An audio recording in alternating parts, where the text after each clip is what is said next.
Hello friends, welcome. स्वागत है आपका अपने इस चैनल इग्नो गाइडेंस में। और मैं आरती। जी हाँ, आज का वीडियो जो है वो BECC 133 का है, यानी समष्टि अर्थशास्त्र के सिद्धांत पार्ट 1। ठीक है, इसका पार्ट 1 पार्ट 2 भी है। तो चलिए यहाँ पर देख लेते हैं समष्टि अर्थशास्त्र के सिद्धांत में 1 जो है, इसमें क्या क्या आप पढ़ेंगे। तो हम यहाँ पर एक्चुअली अब कल आपका पेपर है, उसके अकॉर्डिंग मैं बना रही हूँ। तो यहाँ पे ज्यादा नहीं देखेंगे, जो मेन मेन टॉपिक है उसको हम ले लेते हैं। ठीक है ना। जैसे पहला है मुद्दे एवं संकल्पनाएं, और इसमें जो है समष्टि अर्थशास्त्र क्या होता है, अगर हम इसको पहले समझ ले, क्योंकि हमारे सब्जेक्ट का ही नाम है समष्टि अर्थशास्त्र, तो वो ज्यादा बेहतर होगा। ठीक है ना। ओके। तो यहाँ पर हम देख लेते हैं कि आखिर समष्टि अर्थशास्त्र कहलाता क्या है। तो समष्टि अर्थशास्त्र अर्थशास्त्र की वह शाखा है जिसमें हम समग्र अर्थव्यवस्था के क्रियाकलाप का अध्ययन करते हैं। समग्र अर्थव्यवस्था का मतलब क्या होता है? तो समग्र यानी सभी अर्थव्यवस्था का। तो अर्थव्यवस्था के अंतर्गत कौन कौन सी चीजें आती हैं? उसके अंतर्गत का जो है राष्ट्रीय आय, राष्ट्रीय उपभोग, राष्ट्रीय बचत, राष्ट्रीय निवेश, निर्यात, आयात। ठीक है ना। और इतना ही नहीं, इसके अंतर्गत जो है उत्पादन, रोजगार, बेरोजगारी, और क्या कह सकते हैं, कीमत स्तर, मुद्रा संकुचन जो होता है, अंतरराष्ट्रीय व्यापार जो होते हैं। ठीक है ना। इन सभी क्रियाओं का संपूर्ण रूप जो होता है, समग्र रूप जो होता है, वो क्या होता है? समष्टि अर्थशास्त्र होता है। तो एक अर्थव्यवस्था की जो भी एक्टिविटी, जो भी क्रियाकलाप होती हैं, वो समष्टि अर्थशास्त्र में। तो इन सभी चीजों को क्या किया जाता है?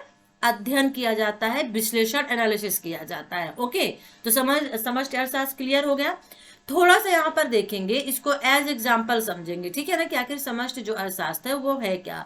अब यहाँ पे मान लीजिए कि वर्तमान वेतन दर पर अपनी आवश्यकता अनुसार अनेक श्रमिक काम, सॉरी यहाँ से स्टार्टिंग हो जाएगी कि समग्र अर्थव्यवस्था के लिए, उदाहरण के लिए मान लीजिए कि कोई फर्म यानी उत्पादन जो कंपनी है के हेतु श्रमिक काम पर लगाती है। अब कोई कंपनी है जो श्रमिकों को कहाँ पे लगाती है? काम पे लगाती है। किसके लिए? उत्पादन के लिए। अब वह वेतन दर पर अपनी आवश्यकता अनुसार अपने श्रमिक काम पर रख सकती है, यानी एक वेतन फिक्स कर देती है और उसके बाद श्रमिकों को काम पे लगा देती है कि आपका वेतन जो इतना आपको दिया जाएगा।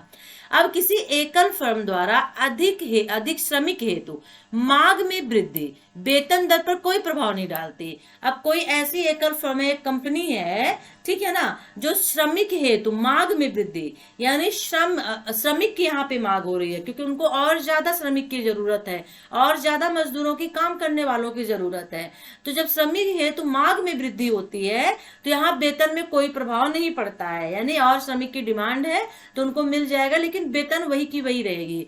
और तथापि यद्यपि यदि फर्म श्रमिकों हेतु अपनी मांग बढ़ा देती हैं, देखिए अब समझिएगा, श्रमिक के लिए मांग में वृद्धि, वेतन दर पर कोई प्रभाव नहीं है, लेकिन श्रमिकों हेतु अपनी मांग बढ़ा देती हैं तो श्रम की कमी और वेतन दर में वृद्धि जो होता है वो दिखने लगता है। ठीक है ना। राइट।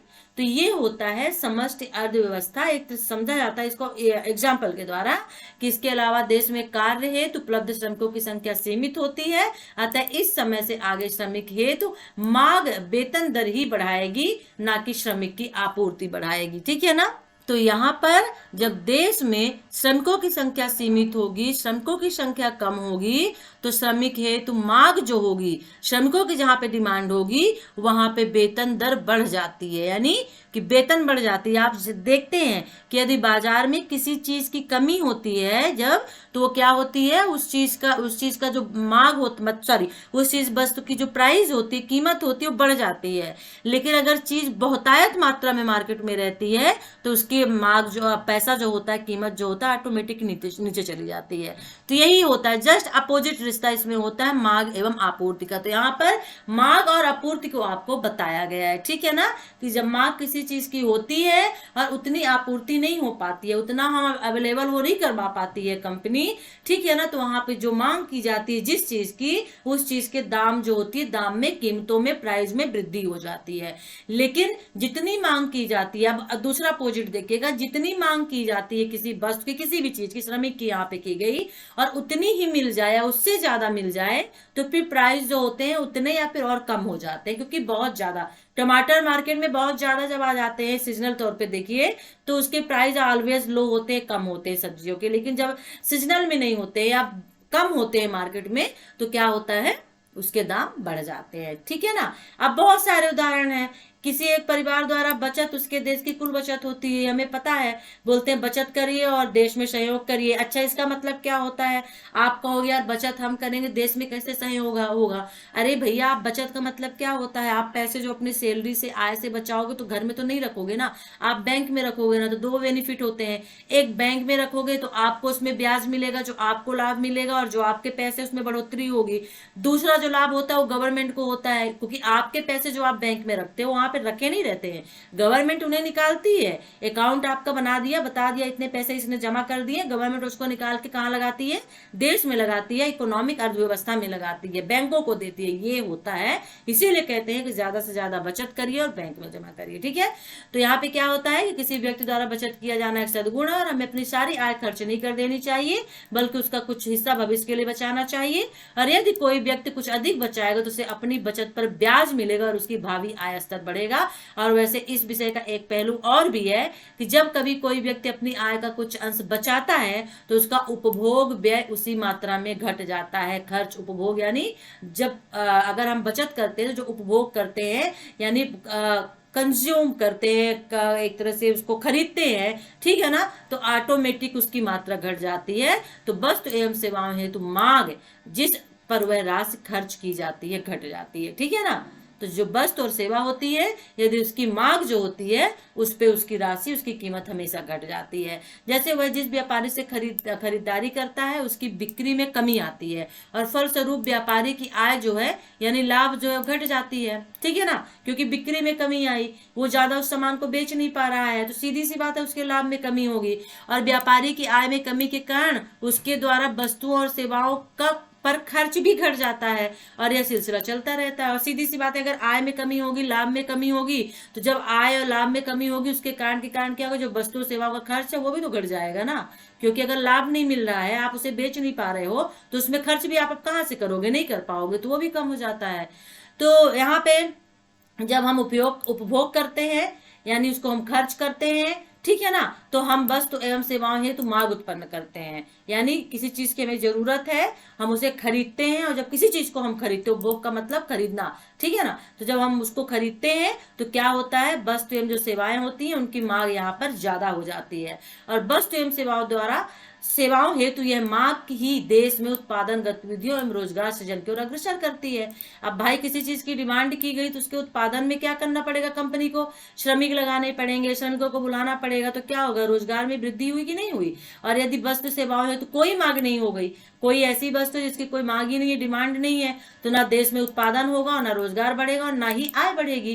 क्योंकि जब कोई चीज पैदा ही नहीं होगी तो बेची ही नहीं जाएगी, बेची नहीं जाएगी तो आय ही नहीं मिलेगी, हमें पैसे नहीं मिलेंगे। तो इस प्रकार यह देश हित में ही होगा कि घरेलू उपभोग में नियमित वृद्धि हो। ठीक है। और यह प्राय कहा जाता है कि बचत एक निजी गुण अवश्य है, मगर यह सामाजिक दोष भी है, और इसी को बचत का विरोधाभास भी कहा जाता है। तो ये समष्टि अर्थशास्त्र है। मांग एवं बचत और जो आपूर्ति, अगर उससे क्वेश्चन आता है तो उसको बड़े आराम से आप लिख सकते हैं।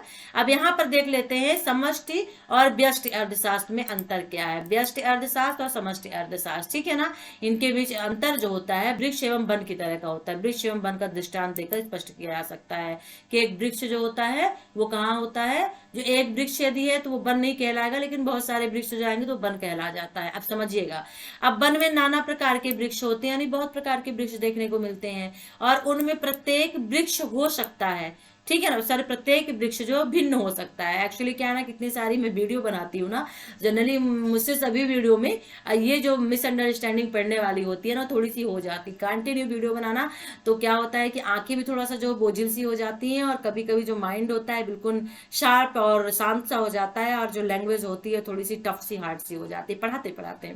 ठीक है, तो इसको थोड़ा सा नेग्लेक्ट करिएगा। तो उनमें जो वृक्ष होते हैं, बहुत प्रकार के वृक्ष होते हैं, और हर एक वृक्ष से अलग होता है। तो व्यष्टि अर्थशास्त्र किसी वन में वृक्षों का अध्ययन करने जैसा ही होता है कि एक वन है, बहुत तरह के उसमें वृक्ष है, अब उन वृक्षों जो, क्योंकि हर एक वृक्ष से अलग है, तो अब उनका अध्ययन किया जाए, तो ये व्यष्टि अर्थशास्त्र होता है। ठीक है ना, और उनकी प्रजातियां, आकार, वृद्धि, आयु, यही चीज तो वृक्ष में देखा जाएगा। कितने प्रजातियों के यहाँ पे वृक्ष है, किस आकार के हैं, मतलब लंबाई वगैरह में क्या है, चौड़ाई वगैरह, और वृद्धि कितनी लंबाई है और उसकी आयु कितनी है। तो दूसरी ओर समष्टि अर्थशास्त्र वन का अध्ययन करने जैसा है, यानी उसका क्षेत्रफल, घनत्व, संगठन और समग्र पारतंत्र होता है। यहाँ पे देखिएगा समष्टि और व्यष्टि अर्थशास्त्र में क्या अंतर है। व्यष्टि का मतलब होता है छोटा, ठीक है ना, यानी व्यक्तिगत इकाई, व्यक्तिगत और व्यष्टि याद रखिएगा। तो एक व्यक्तिगत इकाई के रूप में किसी के व्यवहार का यदि अध्ययन किया जाए तो वो व्यष्टि अर्थशास्त्र हो जाता है। जैसे एक पेड़ है, वो व्यक्तिगत इकाई है और वहां पे हर एक पेड़ का अलग अलग अध्ययन किया जाएगा। यहाँ पे देखिएगा, अब हर एक पेड़ का यहाँ पे अलग अलग अध्ययन किया गया है। अब इसको समझ लीजिएगा, ठीक है ना। मैं इसीलिए इस पे ज्यादा टाइम दे रही हूँ कि अगर आप ये व्यष्टि और समष्टि अर्थशास्त्र को समझ जाएंगे तो आगे आपको किसी चीज में प्रॉब्लम नहीं आएगी, ठीक है ना। तो अब देखिए यहाँ पर जो व्यष्टि अर्थशास्त्र होता है उसमें किसी वन में वृक्षों का अध्ययन करना कि क्या अध्ययन किया जाता है, प्रजाति का, आकार का, वृद्धि का और आयु का। कितनी प्रजातियां हैं, क्या आकार है, क्या वृद्धि है, क्या आयु है, यानी एक तरह से हर एक पेड़ का अलग अलग इसमें आकलन निकाला जाता है, हर एक पेड़ का अलग अलग देखा जाता है, ठीक है।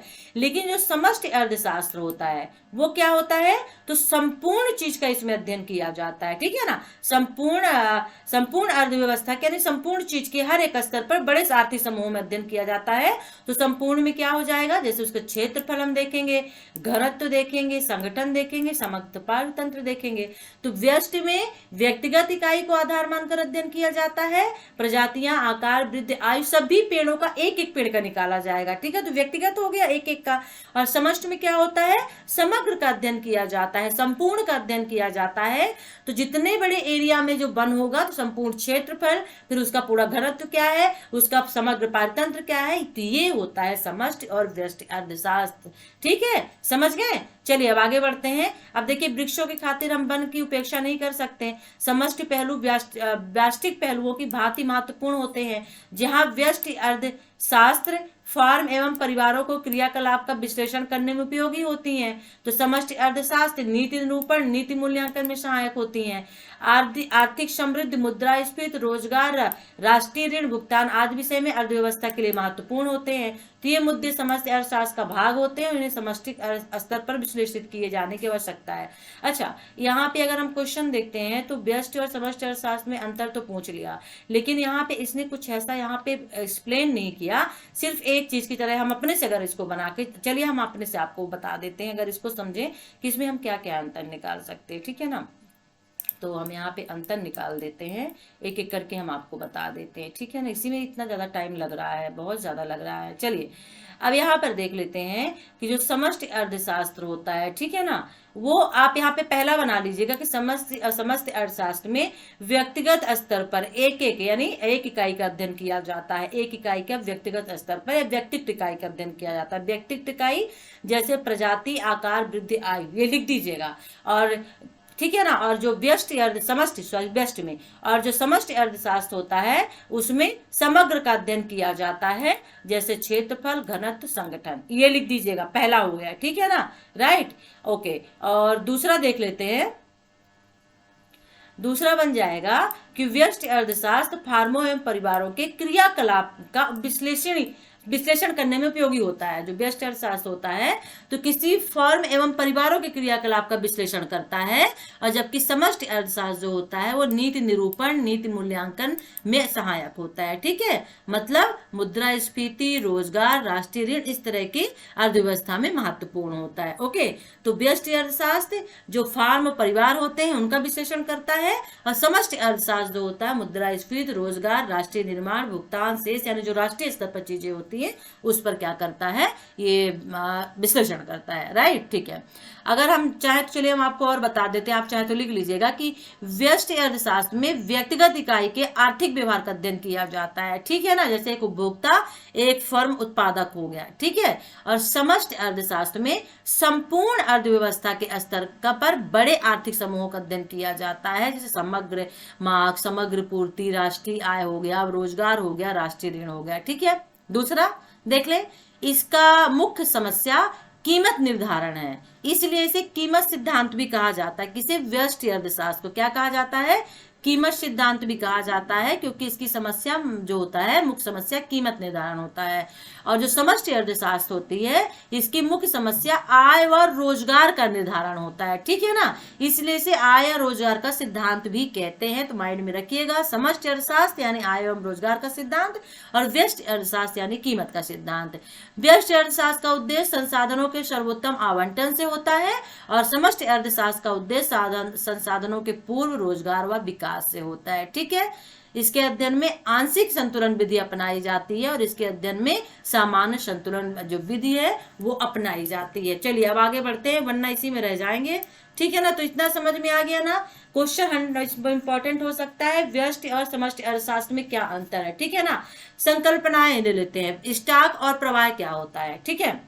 देखिए, किसी भी स्टॉक या भंडार, स्टॉक को हम क्या कहते हैं, भंडार बोलते हैं ना। किसी भी चीज को इकट्ठा एक जगह जब रख लिया जाए, पहले ही मांग के पहले ही जब रख लिया जाता है, वो स्टॉक कहलाता है। कि हमने भैया पता नहीं आज लाइट आए ना आए, इसलिए और टंकी का कहीं पानी खत्म हो गया, तो भैया मैंने पहले से पानी भर के रख लिया, तो क्या कर लिया, स्टॉक कर लिया, है ना। तो गर्मी आ भी गई है ना, तो ये स्टॉक होता है। तो किसी समय बिंदु पर मापा जाता है। मैंने स्टॉक को बताया है कि किसे कहते हैं। अब ये आपके इकोनॉमिक में थोड़ा अलग होगा, मांग और आपूर्ति के अकॉर्डिंग चलेगा ये, ठीक है। तो उदाहरण के लिए किसी भी देश के पूंजी स्टॉक में मशीनें, उपस्कर और भवन शामिल होते हैं, ठीक है। और ये राष्ट्रीय धन संपत्ति के उस भाग की ओर इशारा करते हैं जो पुनरुत्पादनी यानी मानव निर्मित होता है, जिससे पुनः हम उत्पादन कर सकते हैं। और इसमें वे संसाधन आते हैं जो वस्तु एवं सेवाओं के उत्पादन में मदद करते हैं। पूंजी स्टॉक किसी दिनांक विशेष पर मापा जा सकता है। मुद्रा की आपूर्ति, श्रम बल और बाह्य ऋण स्टॉक के कुछ उदाहरण है।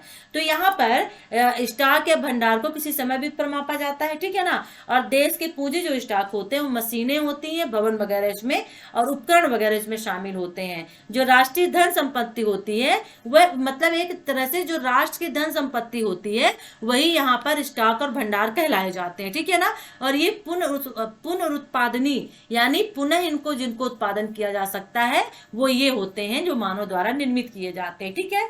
तो इनमें वे संसाधन आते हैं जो वस्तु एवं सेवाओं के उत्पादन में मदद करते हैं, ठीक है ना। और पूंजी स्टॉक किसी दिनांक विशेष पर उसको माप सकते हैं कि आज का पूंजी स्टॉक जो है कितना है। और मुद्रा की आपूर्ति, श्रम बल और बाह्य स्टॉक इसके कुछ उदाहरण होते हैं, ठीक है। अब यहाँ पे देखिएगा एक एग्जाम्पल दिया हुआ है। प्रवाह किसी समय अंतराल के संदर्भ में मापे जाते हैं, ठीक है ना। अभी तो हमने क्या देखा, स्टॉक। अब यहाँ पे हम प्रवाह देखेंगे। अभी हमने स्टॉक देखा, ठीक है ना, ये हमने क्लियर किया। अब प्रवाह को देख लेते हैं, यानी बढ़ना, प्रवाह होना, कंटिन्यू चलना। तो ये समय अंतराल में होते हैं, ठीक है ना। यानी कि यह कोई दर होती है। व्यष्टि अर्थशास्त्र में जैसे कि हमने देखा, किसी भी फर्म का उत्पादन प्रतिदिन अथवा प्रति माह आधार पर मापा जाता है। एक फर्म में कितना उत्पादन किया गया, तो या लोग कैलकुलेशन एक दिन के हिसाब से रखते हैं या फिर माह के हिसाब से रखते हैं, ठीक है ना। तो किसी समय आयाम के बिना उत्पादन अस्पष्ट ही रहेगा। और इसी प्रकार यदि मैं कहूं कि मेरी आय 10,000 रुपए है और यह अस्पष्ट होगा, यह प्रतिदिन है, प्रति सप्ताह अथवा प्रति माह। हमने तो कह दिया कि मैं 10,000 रुपए पाता हूँ, लेकिन मैंने ये नहीं कहा कि मेरी जो आय मंथली आय जो है 10,000 रुपए है, या मेरी वीकली है, या फिर मेरी एवरीडे की। ये मैंने क्लियर नहीं किया, सिर्फ कहा मेरी आय जो है 10,000 है। तो ये क्या है, ये अस्पष्ट है। तो समष्टि अर्थशास्त्र में भी यही तर्क लागू होता है कि किसी देश का सकल घरेलू उत्पाद, जीडीपी जिसको हम बोलते हैं, या ना, एक प्रवाह है। यहाँ किसी वर्ष में उत्पादित अंतिम वस्तु एवं सेवाओं का मूल्यांकन किया जाता है। आय, व्यय, बचत, निवेश, उपभोग, लाभ, ऋण आज सभी प्रवाहों के ही उदाहरण हैं, क्योंकि ये ऊपर नीचे होते रहते हैं। प्रवाह का मतलब क्या होता है, बहना, बहने में ऊपर नीचे होते रहते हैं, ठीक है। तो समझ में आया। प्रवाह जो होता है समय के अंतराल में मापे जाते हैं ये, ठीक है ना। कोई ये एक दर होती है, क्योंकि पैसे से संबंधित होती है, ठीक है। तो ये एक दर होती है। और मान लीजिए एक फर्म का उत्पादन, जो एक फर्म में उत्पादन किया जाता है, तो उसे या तो हम दिन के हिसाब से माप सकते हैं कि आज उत्पादन कितना हुआ, या मंथली के हिसाब से हम उसको माप सकते हैं, ठीक है ना। और ये एक अस्पष्ट होगा, ये आयाम मतलब बिना उत्पादन अस्पष्ट ही रहेगा जब तक उत्पादन पूरा नहीं हो जाता है। ठीक उसी तरह से जिस तरह से आप बोले कि मेरी जो तनख्वाह है वो 10,000 है, तो ये स्पष्ट है, क्योंकि आपने ये नहीं क्लियर किया कि मंथली है, वीकली है, डेली की है, ठीक है ना।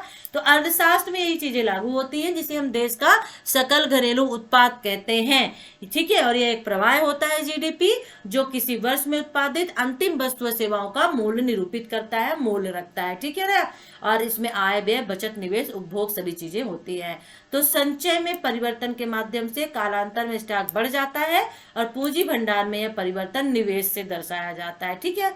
अल्प अवधि एवं दीर्घ अवधि क्या कहलाती हैं? बहुत ज्यादा आपका ये है, मैं क्या कहूँ इसमें, क्या लूं मैं क्या ना लूं।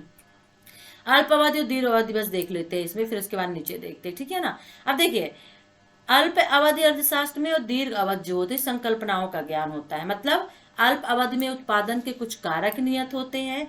किसी भी फर्म के लिए पूंजी एवं प्रौद्योगिकी अल्प अवधि में नियत माने जाते हैं कि अल्प अवधि की ये उत्पादन है, अल्प अवधि में हमें ये करना है कम समय में, और उन्हें केवल दीर्घ अवधि में परिवर्तित किया जा सकता है। और दीर्घ अवधि में किसी फर्म के सम्मुख कोई संरोध नहीं होते और सभी उत्पादक कारक परिवर्तित होने पर अपने उत्पादन को अधिकतम कर सकते हैं। मतलब यहाँ पे ये है कि एक फर्म है, ठीक है ना, और वहां पे कुछ कारक होते हैं उस फर्म के उत्पादन के। ठीक है ना। अब कारक में हम ये मान लेते हैं कि किसी फर्म के लिए पूंजी एवं प्रौद्योगिकी जो होते हैं वो एक समय होते हैं, समय माने जाते हैं, क्योंकि हर एक फर्म में दो ही चीजें जरूरी होती है, एक पूंजी की जरूरत पड़ती है और प्रौद्योगिकी टेक्नोलॉजी की। अब आजकल टेक्नोलॉजी हो गया, नहीं तो श्रमिक यहाँ पे रख दीजिए, तो उन्हें केवल क्या होता है, दीर्घ अवधि में ही बदला जा सकता है। ठीक है, लंबे समय में बदला जा सकता है। और उसी तरह से दीर्घ अवधि में किसी फर्म के समूह कोई यदि संरोध नहीं होता, कोई विरोध नहीं होता है, तो सभी जो उत्पादक कारक होते हैं वे अपने उत्पादन को अधिकतम कर सकते हैं। ठीक है, तो ये होता है कम समय और ज्यादा समय।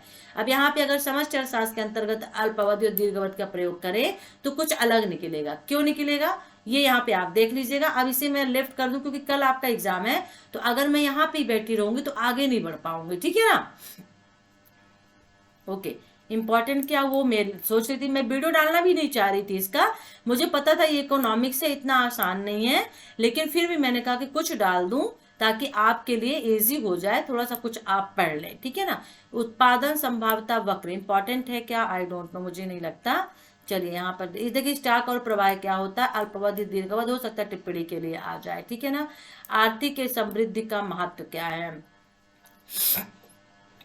ओके, तो इतना याद कर लीजिए कि अर्थव्यवस्था की समृद्धि दर उसके वास्तविक सकल घरेलू उत्पाद यानी जीडीपी की वृद्धि की दर से दर्शाई जाती है, बस। ठीक है, अर्थव्यवस्था की समृद्धि दर जो होती है उसके वास्तविक जीडीपी की वृद्धि, जब जीडीपी में सकल घरेलू उत्पाद में वृद्धि होती है तो उसके दर से दिखाई जाती है। ठीक है ना। और यहाँ पर विभिन्न देशों की समृद्धि दरें जो होती हैं वो अलग अलग होती हैं। ठीक है ना।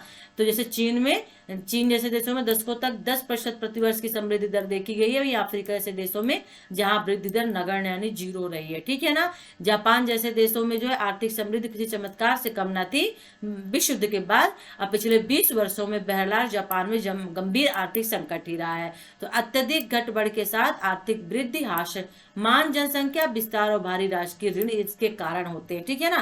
कि ये जो वृद्धि दर होती है, समृद्धि दर होती है, ये घटती बढ़ती रहती है और इसके जो कारण होते हैं समृद्धि, ह्रासमान, विस्तार होता है। ठीक है, जनसंख्या विस्तार की वजह से ऐसा होता है। तो इतना बस देख लीजिए। ठीक है, अब यहाँ पे देखते हैं क्या आपके लिए इंपॉर्टेंट हो सकता है। हाँ, मुद्रास्फीति और बेरोजगारी, ये वेरी इंपॉर्टेंट आपके लिए हो सकता है। तो ये जल्दी से हम देख लेते हैं। मुझे बहुत सारे वीडियोज बनाने आपके कंप्लीट करवाने, क्योंकि 6 का आपको पेपर है, 7 को भी बहुत सारे पेपर है। चलिए जल्दी से पटाखे इसको देख लेते हैं। अब देखिए मुद्रास्फीति और बेरोजगारी क्या होती है। मुद्रास्फीति और बेरोजगारी शब्दों में 2 चार होते हैं। ठीक है ना। यानी कि इन 2 चरों में, यानी शब्दों में 2 चार नहीं 2 चर होते हैं। ये चर होगा, चार नहीं होगा। ठीक है। और इन 2 चरों में से किसी एक में भी वृद्धि आम जीवन में कंगाली और नीति निर्माताओं के लिए बड़ी चिंता का विषय बन सकती है। अब देखिए, जो मुद्रास्फीति है और बेरोजगारी है, अगर इन दोनों में किसी में भी वृद्धि हो जाती है, ठीक है ना, किसी एक में भी वृद्धि हो जाती है, एकदम ज्यादा बढ़ जाता है अगर वो चीज, तो यहाँ पर आम जीवन यानी हम आपके लिए जो है कंगाली तो गरीबी लेके ही आएगा, लेकिन जो नीति निर्माता होते हैं जो इसको बनाते हैं उन लोगों के लिए भी यहाँ पर जो है चिंता का विषय बन सकती। ठीक है। तो मुद्रास्फीति को इन शब्दों में परिभाषित किया जा सकता है। तो कीमतों के सामान्य स्तर में निरंतर वृद्धि अर्थात महंगाई बढ़ना, ये होता है मुद्रास्फीति। ठीक है ना। यानी जो कीमतें होती हैं उनके स्तर में निरंतर जब वृद्धि होती है तो मुद्रास्फीति कहलाता है। यदि आज कीमत स्तर बढ़ जाती है परंतु कल गिर जाता है तो इसको महंगाई बढ़ना नहीं कहा जाएगा, बल्कि इसे कीमतों में अल्प अवधि उच्चावचन कहा जाता है, यानी कीमत में थोड़ा सा कीमत जो थोड़ी सी बढ़ गई है। महंगाई और मुद्रास्फीति जो होती है वो जब कुछ टाइम के लिए कंटिन्यू बनी रहे, लॉन्ग टाइम के लिए, ठीक है ना, उसको कहते हैं। तो पदबंध सामान्य कीमत स्तर भी महत्वपूर्ण होता है, क्योंकि कालांतर में कुछ जिन्सों के दाम बढ़ सकते हैं जबकि कुछ अन्य के वस्तुतः गिर सकते हैं, तो पदबंध कहलाता है। गिरना और बढ़ना, गिरना और बढ़ना। तो कुल मिलाकर कीमतों का औसत स्तर रह सकता है तो वह नीचे भी जा सकता है। तो इसी प्रकार यदि किसी ऐसी जिन्सों के समूह की कीमत में जिनमें अर्थव्यवस्था के उत्पादन में कुल मूल्य का एक छोटा सा अंश मात्र ही शामिल हो तो बढ़ जाता है, पुनः इसे मुद्रास्फीति नहीं माना जाएगा। यानी कि किसी एक सामान के कीमत बढ़ने और घटने को मुद्रास्फीति नहीं मान सकते हैं। हो सकता है कि आज उसकी कीमत बढ़ी हो तो कल घट सकती है, और कल घटी हो तो परसों बढ़ सकती है। तो ये घटना बढ़ना जो चलता रहता है तो इसे हम महंगाई भी नहीं कह सकते और इसे मुद्रास्फीति भी नहीं कह सकते, ठीक है। तो दूसरे शब्द में समझ लें कि पूरा अर्थ यह है कि ऐसी जिन्सों की कीमतों में वृद्धि का प्रभाव सभी जिन्सों को औसत कीमत स्तर को प्रभावित कर पाने के लिए बहुत ही कम होता है, ठीक है ना। इसलिए मुद्रास्फीति एक बृहद स्तरीय घटना है और किसी जीन्स विशेष अथवा किसी लघु जीन्स समूह की कीमत में वृद्धि से संबंध नहीं होती है, क्योंकि मुद्रास्फीति का जो क्षेत्रफल है वो बहुत बड़ा है। तो एक जीन्स भर में अगर उसकी कीमत में वृद्धि होती है तो उससे उस पे किस पे मुद्रास्फीति पे कोई प्रभाव नहीं पड़ता है, ठीक है। और जब महंगाई फैलती है तो लोगों की क्रय शक्ति घट जाती है, यानी जब महंगाई बढ़ जाती है तो क्या होते हैं, लोग सामान खरीदना कम कर देते हैं, तो क्रय यानी खरीदना, तो क्रय की शक्ति जो कम हो जाती है और मुद्रास्फीति समाज के विभिन्न वर्गों को पृथक पृथक प्रभाव डालती, ठीक है। तो महंगाई के दौर में जहां वेतन भोगी समूह पर प्रतिकूल प्रभाव पड़ता है तो उत्पादनकर्ता एवं व्यापारी वर्ग लाभ कमा रहा होता है। बिल्कुल सही है ना। तो देखिए यहाँ पर अब थोड़ा सा देख लीजिएगा, समझ लीजिए इसे, मुद्रास्फीति और बेरोजगारी का। तो अभी तो मुद्रास्फीति चल रहा है, तो मुद्रास्फीति जो होती है वो अल्प अवधि की नहीं होती है। अल्प अवधि के लिए यदि कोई दाम घटते या बढ़ते हैं अल्प अवधि के लिए, ठीक है ना, कम समय के लिए, तो उसे हम मुद्रास्फीति नहीं कह सकते हैं। मान लीजिए किसी चीज की जो कीमत है वो आज बढ़ गई है, कल कम हो गई, परसों फिर बढ़ गई, तो ये क्या होता है, ये मुद्रास्फीति नहीं कहलाती है। ये अर्थव्यवस्था के उत्पादन में ना एक छोटा सा अंश मात्र होता है, ठीक है ना, घटना और बढ़ना, ठीक है ना, तो इसे हम मुद्रास्फीति नहीं मान सकते हैं। मुद्रास्फीति जो होती है वो बृहद स्तरीय घटना होती है, यानी बड़े एरिया में होती है, बृहद यानी बड़ा होता है, ठीक है ना। और यहाँ पर मुद्रास्फीति तब मानी जाएगी जब कंटिन्यू चीज बनी रहे, ठीक है।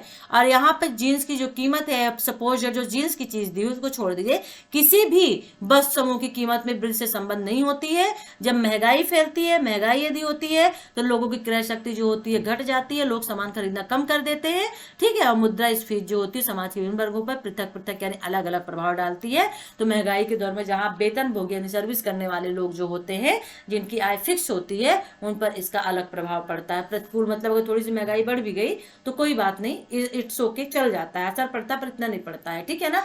लेकिन वहीं पर जो उत्पादन करता व्यापारी वर्ग होते हैं, यानी जो भोक्ता वर्ग होता है, उस पर तो असर पड़ेगा क्योंकि खरीदना पड़ता है। लेकिन जो बेच रहा होता है उसको यहाँ पे लाभ होता है क्योंकि वो पैसा कमा रहा होता है, ठीक है ना।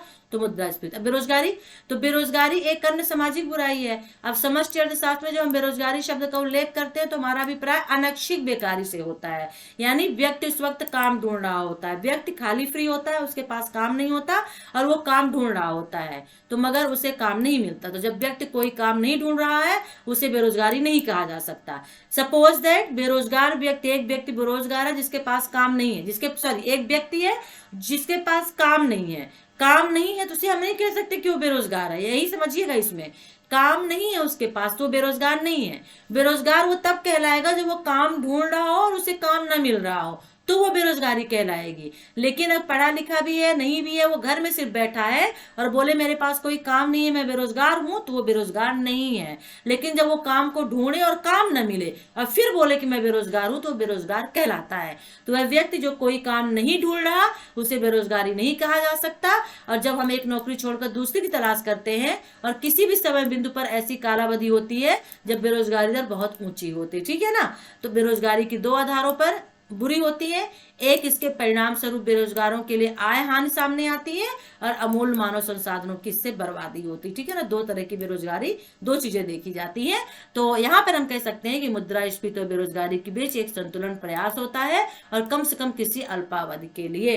तो बेरोजगारी मुद्रास्फीति से संबंधित कोई भी क्वेश्चन आए आपको यही लिख देना होगा। ठीक है, तो यदि सरकार बेरोजगारी की दर घटाना चाहती है तो अर्थव्यवस्था को मुद्रास्फीति की उच्चतम दर पर ही सामना करना होता है। ठीक है, तो सरकार महंगाई पर काबू पाना चाहती है तो बेरोजगारी की दर बढ़ सकती है, और मुद्रास्फीति और बेरोजगारी के बीच संबंध पर व्यापक बहस होती है, इसे छोड़ दीजिए। ठीक है, व्यापार चक्र नहीं देखेंगे, किसी व्यापार चक्र के 4 चरण होते हैं, चलते चलते देख लेते हैं। देश के आर्थिक क्रियाकलापों में उतार चढ़ाव आते रहते हैं। ठीक है, चीजें जो होती हैं, दाम जो होते हैं वो बढ़ते घटते रहते हैं। ठीक है ना, कुछ अवधियों के लिए दाम ऊंचे हो जाते हैं, कुछ अवधियों के लिए नीचे हो जाते हैं, और ये ऊंची नीची समृद्धि दरें जो होती हैं वो बारी बारी से आती रहती हैं। तो ऐसी ही समृद्धि दरें जो होती हैं, जो दौर होता है, वो व्यापार चक्र कहलाता है। ठीक है, आ गया समझ में। किसी भी व्यापार चक्र के 4 चरण होते हैं: विस्तार, मंदी, अवसाद और समुत्थय। ठीक है, यानी किसी भी व्यापार चक्र की अवधि 2 वर्ष से लेकर 12 वर्ष की हो सकती है। ठीक है, और व्यापार चक्र जो होते हैं समकालिकता होती है, यानी समय के आधार पर मापे जाते हैं। तो अर्थव्यवस्था के अधिकांश उद्योग क्षेत्रों में अवसाद अथवा संकुचन सहकालिक रूप से होता है। मंदी एक उद्योग से दूसरे उद्योग में चली जाती है, और यह सिलसिला लगभग जो है वो चलता रहता है अर्थव्यवस्था में। और मंदी के चंगुल में, यानी जब बोलते हैं ना कि बहुत मंदी चल रही है, महंगाई दर बहुत नीचे हो गई है, तो भाई सीधी सी बात है, व्यापार जो होगा वो भी यहाँ पे डगमगाएगा। तो ये चलता रहता है। उसी प्रकार समृद्ध उद्योग क्षेत्रों के बीच निवेश उत्पादन जो होता है वो भी फैलता रहता है। तो व्यापार चक्र को अनुतार चढ़ावों से भिन्न पहचाना जा सकता है, क्योंकि ये बृहत्तर, दीर्घतर और व्यापक रूप में विचलित होते हैं। ठीक है ना, ओके, चलिए अब और कुछ देख लेते हैं। आर्थिक समृद्धि दर क्यों जरूरी है, जो भी हमने व्यापार वाला देखा तो उसमें इसमें लिख दीजिएगा। ठीक है ना, राइट। अब यहाँ पे नहीं देखेंगे, ज्यादा नहीं देखेंगे, सार संक्षेप आ गया। मतलब ये जो ब्लॉक यूनिट जो आपकी खत्म हो गई। राष्ट्रीय आय लेखांकन, चलिए इसे देख लेते हैं थोड़ा सा। राष्ट्रीय आय लेखांकन एक वीडियो में इंपॉर्टेंट चीज डाल देते हैं, तो इससे क्या सब इंपॉर्टेंट क्वेश्चन हो सकता है। प्रति व्यक्ति, व्यक्तित्व आय क्या कहलाती है, चलिए नीचे चलते जाते हैं और हम देखते जाते हैं। राष्ट्रीय आय लेखांकन यानी नेशनल इनकम काउंटिंग, NIA। ठीक है, यानी लेखा पद्धति ये होता है। तो एक व्यवसायिक लेखा पद्धति है जिसे एक राष्ट्र एक विशिष्ट समय अवधि में अपनी आर्थिक क्रिया के स्तर को मापने में प्रयोग करता है।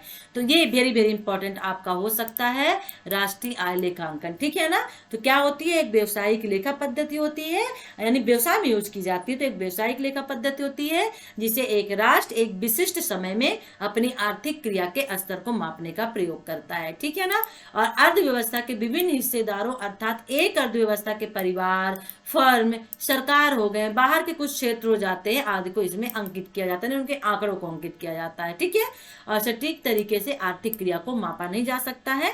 एक अर्थव्यवस्था के कार्य एवं आय एवं व्यय की संतत यानी जनन के माध्यम प्रणालियों के माध्यम से इनका उपयोग किया जा सकता है। ठीक है ना, तो आप यहाँ तक लिख देंगे, यहाँ तक लिख दीजिएगा। ठीक है, ओके, इसे आप छोड़ दीजिए। Okay, right.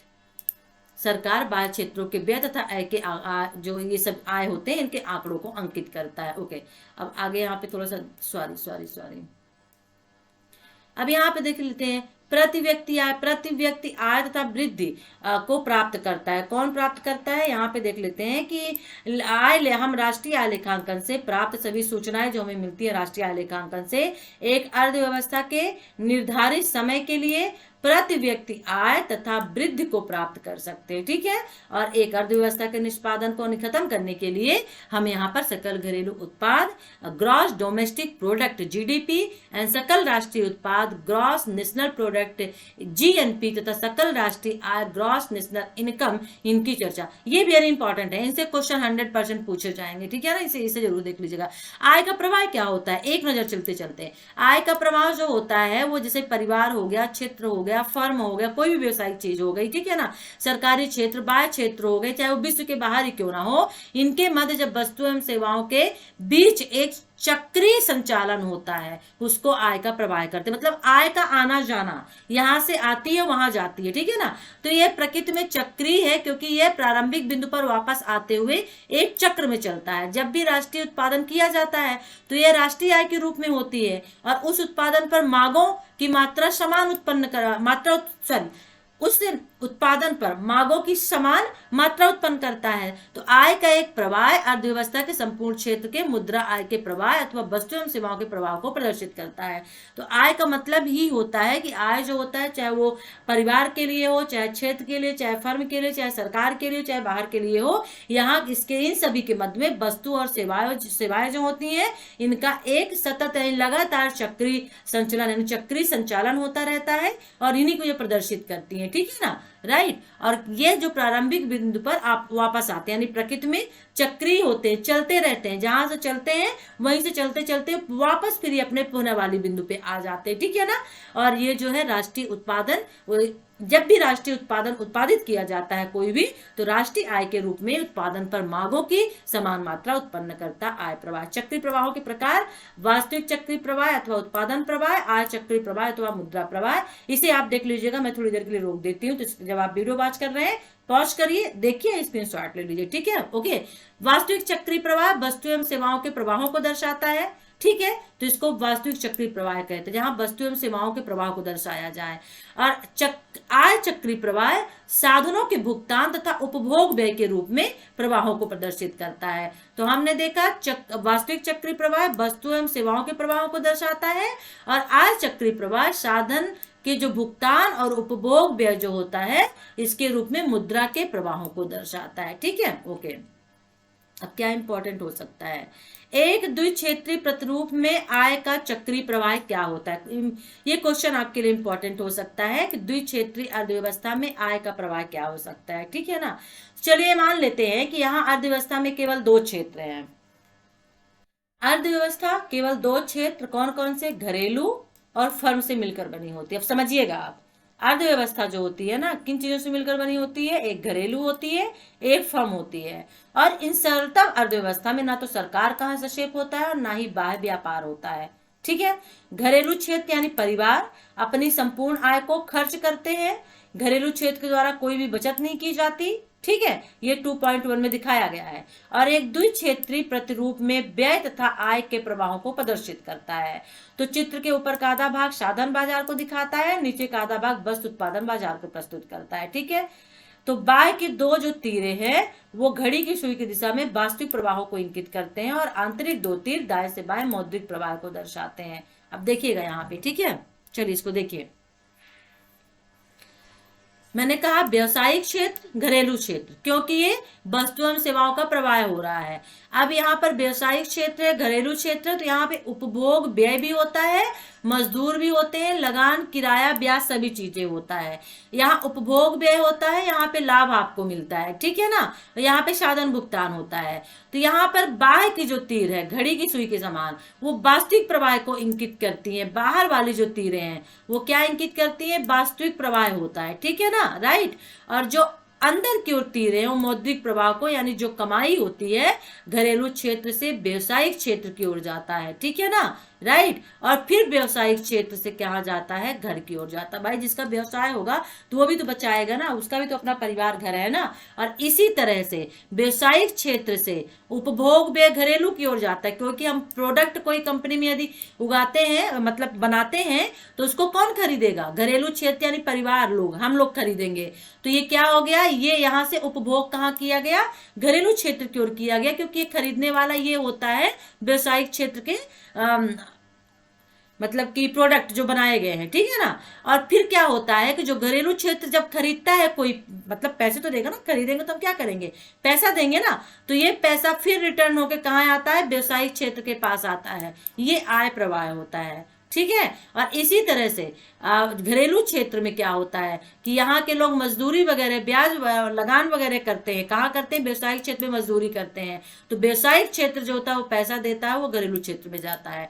ये होता है व्यय, उपभोग, वस्तु एवं सेवाओं का प्रभाव। इसे देख लीजिएगा, पढ़ लीजिएगा। ठीक है ना। वित्तीय बाजार का भी दिया है। ओके, चलिए अब ज्यादा नहीं लेंगे यहाँ पर, इन्हें आप देख लीजिएगा, थोड़ा सा इंपॉर्टेंट ही हो सकते हैं। खुली अर्थव्यवस्था में आय का चक्रीय प्रवाह क्या होता है? इसे देख लीजिएगा, आपके लिए इंपॉर्टेंट हो सकता है। खुली अर्थव्यवस्था में आय का चक्रीय प्रवाह। ठीक है, ओके। राष्ट्रीयता संबंधित समुच्चय, राष्ट्रीय आय को समय की एक अवधि के दौरान राष्ट्र की आय के रूप में परिभाषित किया जाता है, राष्ट्र की आय के रूप में, और यह राष्ट्र की क्रय शक्ति को इंगित करता है, यानी खरीदने की शक्ति को इंगित करता है। और इसमें एक वर्ष में अर्थव्यवस्था के सामान्य निवासियों द्वारा जो भी उत्पादित की गई वस्तुएं होती हैं उनकी सेवाओं के कुल मौद्रिक मूल्य के रूप में परिभाषित किया जाता है। जो उत्पादन होता है और उसको उत्पादन और वस्तुओं को जब खरीदा जाता है तो पैसे देकर खरीदा जाता है तो मौद्रिक मूल्य हो जाता है। तो यह उत्पादन तथा उपभोक्ता वस्तुएं चाहे वह स्वउपयोगी हो अथवा लेन देन के लिए शामिल करता है, ठीक है ना। ओके, तो ये राष्ट्रीय आय संबंधित समुच्चय हो जाता है। अच्छा, राष्ट्र समष्टिगत समुच्चयों की अनेक अवधारणाएं, यानी समष्टिगत समुच्चय होता है उसकी अवधारणाएं क्या हैं? तो बाजार कीमत पर सकल घरेलू उत्पाद, बाजार कीमत पर सकल राष्ट्रीय उत्पाद, बाजार कीमत पर विशुद्ध राष्ट्रीय उत्पाद, बाजार कीमत पर विशुद्ध घरेलू उत्पाद, साधन लागत पर सकल घरेलू उत्पाद, साधन लागत पर सकल राष्ट्रीय उत्पाद और साधन लागत पर विशुद्ध राष्ट्रीय उत्पाद, आधार कीमत पर सकल घरेलू उत्पाद। ये देख लीजिएगा, सकल घरेलू उत्पाद पर देश की सीमाओं के अंतर्गत उत्पादित सभी वस्तुओं एवं सेवाओं के मूल्य का योग होता है, यानी भारत के सकल घरेलू उत्पाद भारत के अंदर जितने भी विदेशी नागरिक हैं, भारत के निवासी जो हैं, उनके द्वारा जो भी उत्पादित वस्तुएं सेवाएं होती हैं उनको शामिल करता है, ठीक है। ओके, बाजार कीमत पर सकल घरेलू उत्पाद यानी जीडीपी, ये इंपॉर्टेंट क्वेश्चन, इनको जरूर देख लीजिएगा, एक क्वेश्चन इनसे पूछा जाएगा। अब यहाँ पे उन्हीं चीज को एक्सप्लेन किया गया तो आप इन्हें देख लीजिएगा, ठीक है ना। राइट, चलिए अब मैं इस यूनिट कहीं पे फिनिश करती हूँ। मैं सोच रही थी कि पूरा एक ब्लॉक ही आपके लिए ला देती हूँ थोड़ा सा, ठीक है ना। अब इसमें मुझे इंपॉर्टेंट कुछ समझ में नहीं आ रहा है कि इंपॉर्टेंट क्या इसमें हो सकता है। इतने कम टाइम में मैं कैसे आपको जो है इंपॉर्टेंट बता दूं, ठीक है ना। ओके, फिर भी चलिए जिस क्वेश्चन को मैंने इंपॉर्टेंट कहा उसे आप देख लीजिएगा। हाँ, ये देखिए, क्या सकल घरेलू उत्पाद सकल राष्ट्रीय उत्पाद से अधिक हो सकती है? ये क्वेश्चन इंपॉर्टेंट था। राष्ट्रीय आय का वर्णन तो हम ऊपर देख चुके हैं। क्या सकल घरेलू उत्पाद सकल राष्ट्रीय आय से अधिक हो सकती है? तो ये यहीं पे कहीं पे दिया होगा, प्लीज इसे देख लीजिएगा। ये क्वेश्चन आपके लिए वेरी वेरी इंपॉर्टेंट हो सकता है, ठीक है ना। कि क्या सकल राष्ट्रीय उत्पाद सकल राष्ट्रीय घरेलू आय से ज्यादा हो सकती है? वेरी इंपॉर्टेंट, इसे देख लीजिएगा, ठीक है ना। ओके, चलिए अब यहाँ पर देख लेते हैं क्वेश्चन कौन सा इसमें दिया होगा आंसर। चलिए मैं बता देती हूँ, अगर ये पीडीएफ उसी तरह होगी। ये है बोध प्रश्न 2 का 2 नंबर, ठीक है ना। बोध, चलिए खत्म भी हो गया। तो बोध प्रश्न का 2 नंबर, यहाँ पे आंसर नहीं दिया, वरना जनरली सभी पीडीएफ में आंसर रहता था। बोध प्रश्न 1 का आंसर दिया है, बोध प्रश्न 1 का आंसर दिया है, ठीक है। यहाँ पे देख लेते हैं। हाँ, यदि विदेशों से शुद्ध साधन आय ऋणात्मक है, ये देखिए, है ना। तो ये NFIA आपको देखना पड़ेगा, तो देख लीजिएगा। चलिए, निर्माण निष्पादन के माप, यानी राष्ट्रीय आय मापने की विधियां कौन कौन सी है? सिर्फ इसमें एक ही क्वेश्चन लेंगे, ठीक है। वेरी इंपॉर्टेंट हो सकता है। खुली अर्थव्यवस्था के लिए राष्ट्रीय आय लेखांकन, तो इसमें देख लेते हैं क्या इंपॉर्टेंट हो सकता है, ठीक है ना। ओके, राष्ट्रीय आय को मापने की विधियां हम देखेंगे, ठीक है ना।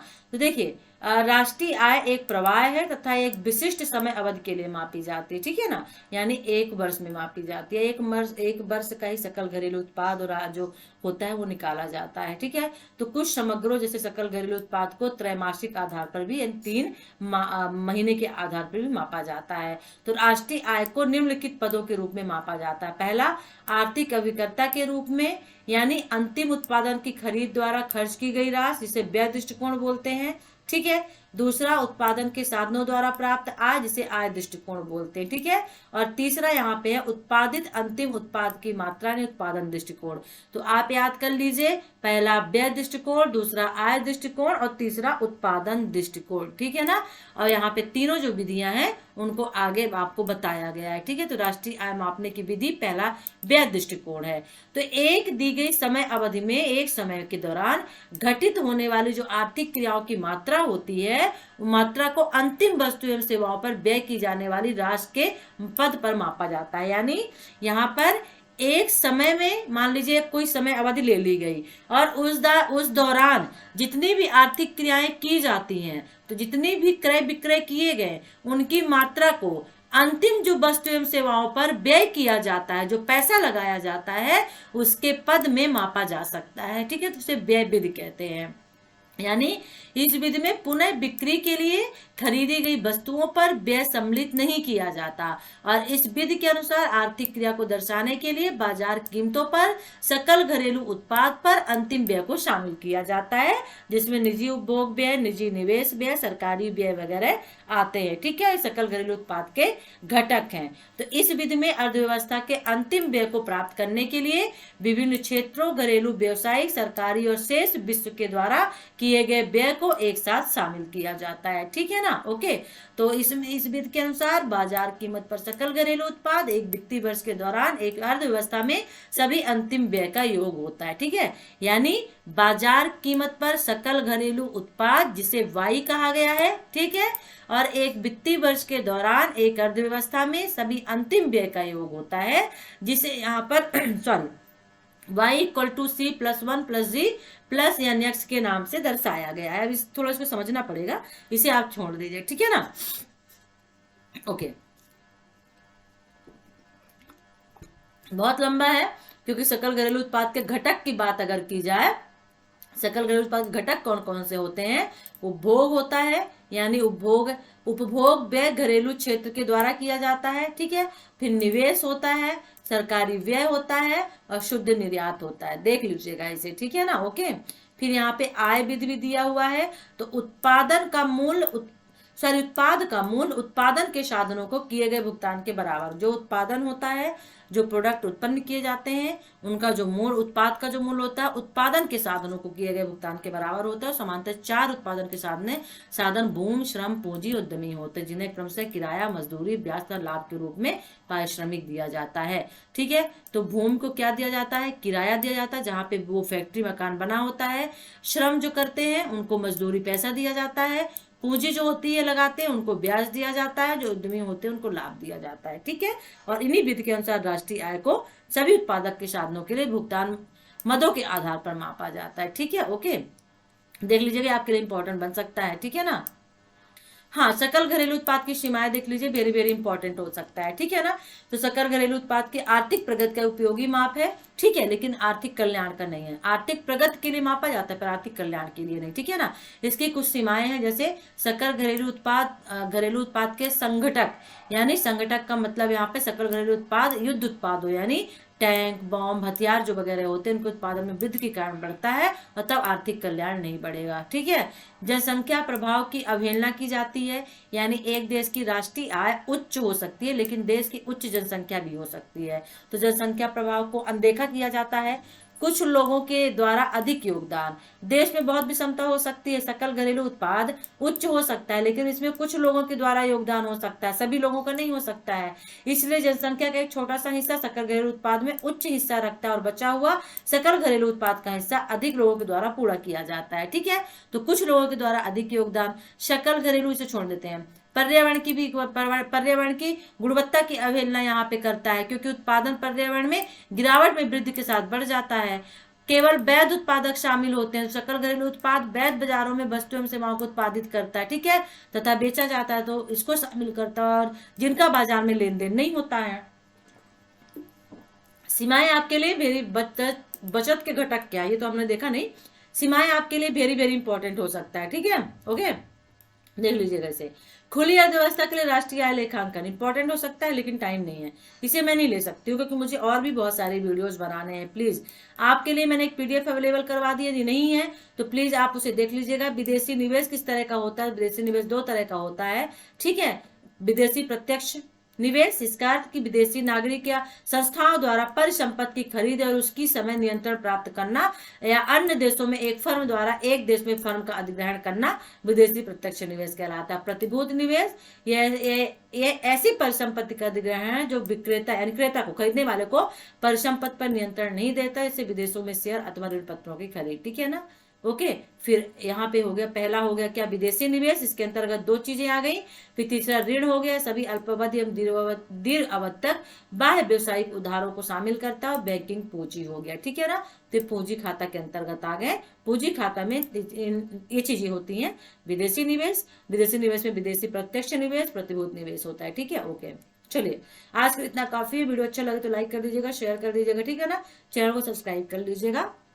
कोशिश करूंगी कि मैं आपकी सेकंड यूनिट भी, सेकंड ब्लॉक भी लेके आऊं। फर्स्ट ब्लॉक तो आपकी हो गई, ठीक है ना, समष्टि अर्थशास्त्र के सिद्धांत में। Take care, bye.